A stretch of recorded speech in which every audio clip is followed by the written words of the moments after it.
Even before we head out to Amudat, we are fortunate to meet someone in Mbale who had ever resided there. His advice, carry extra fuel, comes as a surprise, but we oblige nonetheless. We were later to discover why. The district has one fuel pump, which at the time of our visit had broken down. The journey is already bad, because the fuel, they are not there. The pump is already bad. Nearly 400 kilometers from Kampala, the district is in the far northeastern part of the country, one of the 7 districts in Karamoja sub-region. Our journey takes us through 12 districts, among which are Iganga, Mbale, Kwen and Nakapiripirit, from which it was carved. The newly formed district of about 100,000 people is lacking in almost all essential needs. The district has just 10 primary schools and 1 secondary, Pokot Aces. With literacy levels at 3%, this explains the district's poor performance in the just released 2011 UCE results. The district had no single candidate in Division 1. Primary education, at the beginning of the year we had 6,000 in schools. Towards the end of the year, the number dropped to 2,500. What was the reason? It's because World Food failed to deliver food to the schools, but the people went back home. And you know, also found here a system that some children are supposed to be given food to take home so that their parents can allow them to do what? To come to school. To me, that's a very bad system, which we are trying to change. The schools we have are also very few, and the distance is very long. Attitude of some teachers, especially from here, okay, towards working. By the way, I would say general, not only the teachers. People here have a very poor culture towards working. Where I'm standing, it is the biggest river in Amudat, but it is seasonal, so it has now all dried up. Water has become scarce.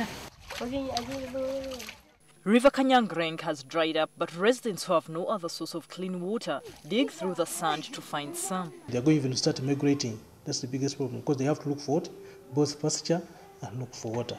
And when they start migrating to provide their security in an area where they are moved, it becomes what? It becomes a very big problem. The main crop grown here is maize, but there are no maize fields in the area, which is perennially dry. The food scarcity is cushioned by relief from World Food Program, which is still inadequate. When the sun sets, the district goes into total darkness. This is not load shading. There is simply no electricity. Nonetheless, the power lines have been raised, and the residents in anticipation have already put up the light bulbs, waiting for the day they will be switched onto the national grid. Few use generators or solar power, which they strictly monitor. Shelving of these drinks shows that you will not get a cold drink anywhere. The local community doesn't know even the meaning of the electricity. Accommodation is another challenge. There are just about 3 guest houses, and some guests are even forced to sleep in neighboring Nakapiripirit district. The roads are in a sorry state with no gravelled roads, making transport a major problem. Such a vehicle is the main mode of transport, and it rarely appears.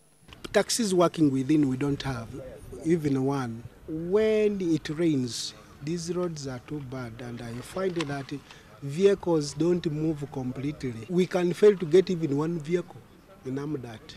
Emmanuel Buyungo is the only officer in charge of traffic in Amudat district. We get motorcycles mostly from Kenya side. When you ask them about permits, they tell you they have never seen, they don't know what it means. You tell them they have to get insurance, they tell you we don't know what is an insurance. Amudat is also not isolated from common vice like corruption, with NGOs topping the list. Is there a road you can say is motorable?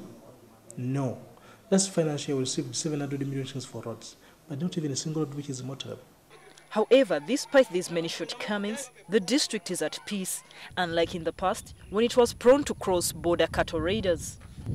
Residents narrate how they used to lock themselves in their houses as early as 4 p.m.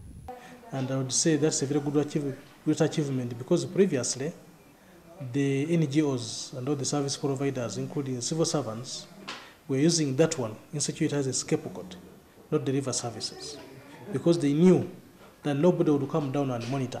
Admittedly, Amudat is still a young district, taking baby steps, but if no investments are made early enough, it will remain underdeveloped. Florence Nalimba, NTV.